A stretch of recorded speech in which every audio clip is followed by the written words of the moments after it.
劳动部劳动力发展署分家人分署20号伫桂林区的朱安甲智慧科技研发大楼办理一级玩家6.0启动记者会，透过培训计划，协助有需要青年朋友顺利就业。青年将带着实力与自信，全力出击，勇敢迎向挑战。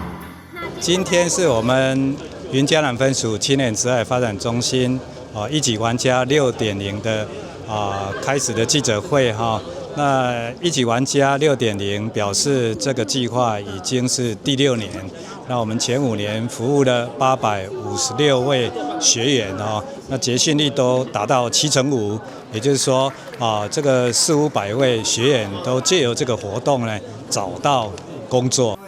一级玩家6.0计划是透过系统化课程甲企业资源连接，让15岁到29岁社会新鲜人，也则是有转职需求的青年，会当提升各方面的求职准备，将能力甲职场接轨。我们欢迎青年学子，如果你还在找方向，或者是应届毕业生，你还不知道以后要做什么，欢迎报名来参加我们这个活动。我们有企业专属的教练，会教你职涯当中，在企业当中，我们怎么样去探索、适应、面对，特别是现在最夯的 AI 能力哈。我们今年特别加这样的一个课程，所以有企业的专属教练来教各位，那同时又可以学习在职场上要应对的相关的职能，那又可以有面试找工作的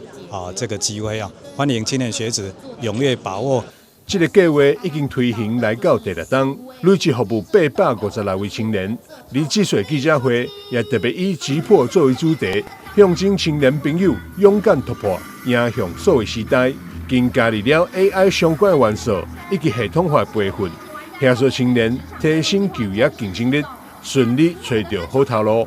台南新闻张伟忠采访报道。